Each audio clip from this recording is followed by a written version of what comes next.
Donald Trump's second-term cabinet was reportedly selected in a room in Mar-a-Lago. There were many television screens, there were candidate highlight reels, there were aides, advisors, transition officials, and according to the new book, Regime Change, Trump was chewing on crabmeat skewers while the auditions played. The question was not always, who has the most experience? Sometimes it was, who looks good on television? Who defended Trump's tough guys? Who stayed loyal? And in one case, what harm could she really do? The scene comes from Regime Change, a new book by Maggie Haberman and Jonathan Swan. The book describes Howard Lutnick running a transition presentation, stylized candidate photos, bullet point biographies, cable news clips. A cabinet selection process designed, at least visually, like a high-stakes television audition. Marco Rubio appears. Trump reportedly says, yeah, let's give Marco state. Mike Waltz comes up for National Security Advisor. Trump says he has already offered him the job in the hallway outside. Then there's John Ratcliffe, the future CIA director. Trump's reported question is not just whether Ratcliffe will reshape the CIA, it's whether he looks the part.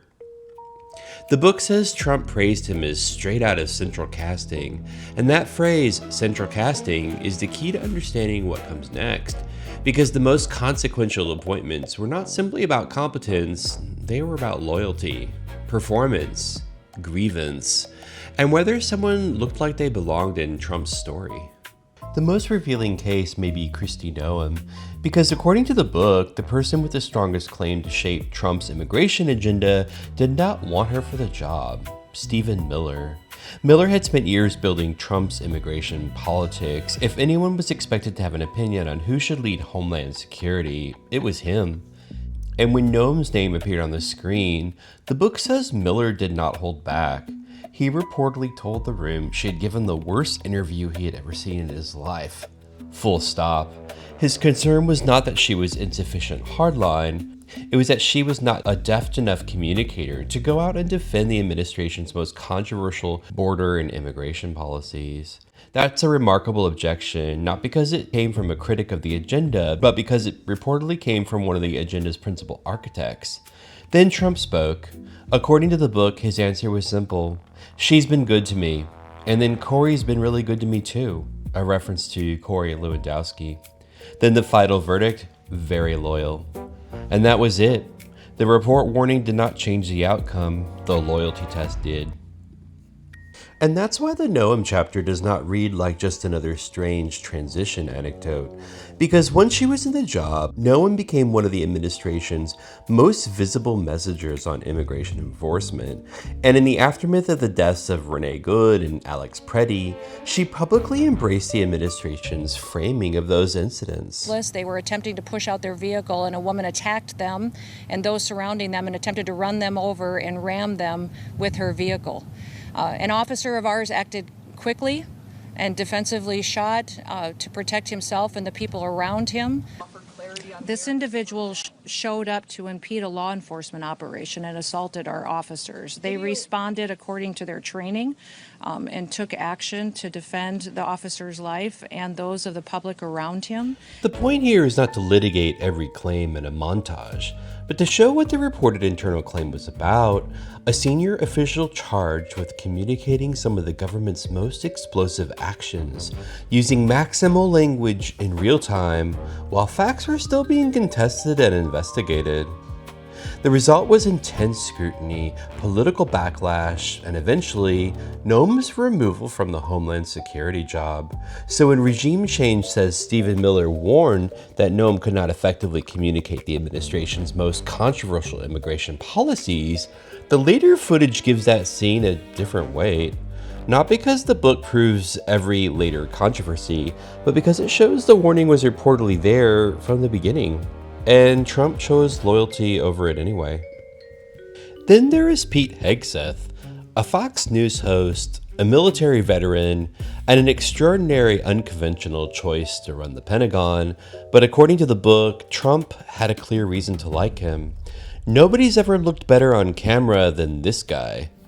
That alone would be revealing, but Trump's reported reasoning went further. He praised Hegseth for defending what Trump called his tough guys, men accused or convicted in cases connected to alleged war crimes, and whose outcomes Trump had intervened in during his first term. For Trump, Hegseth had proved something more valuable than bureaucratic experience. He had proved that he would defend Trump's version of strength. And when Hegseth's nomination came under pressure, the book describes Trump considering replacements, even joking that we need plot twists, before deploying allies to pressure Republicans against breaking ranks. The nomination became its own loyalty test, not just for Hegseth, but everyone around Trump. Tulsi Gabbard's reported selection logic may be the most chilling because it's so casual. The book says Trump liked her.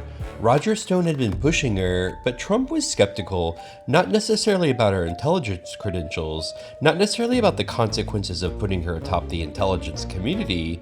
Instead, the book describes Trump asking, what harm could she do?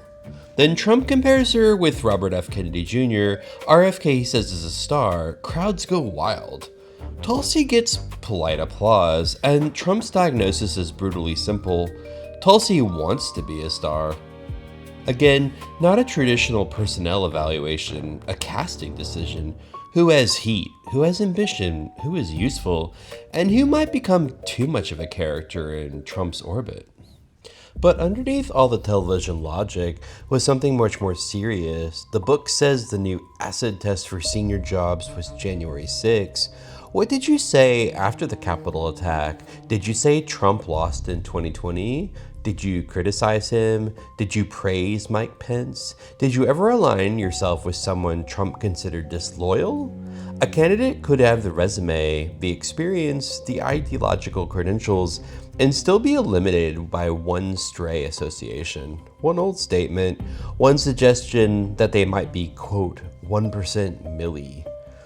That's the system that this book describes, not merely a cabinet of loyalists, a cabinet designed to remove the possibility of dissent. The people around Trump were no longer being asked only whether they could do the job.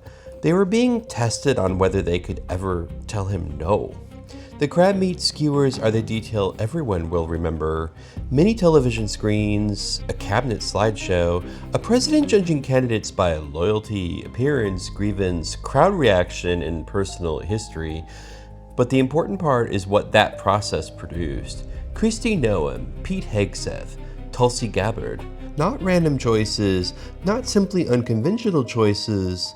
According to Regime Shame, they were products of a system where the central question was no longer who is most qualified, it was who looks right, who owes me, and who will never break. If you enjoyed this video, please like and subscribe to help me bring you more deep dives into political and cultural mysteries. If you want more like this now, please watch the suggested video that pops up on screen now.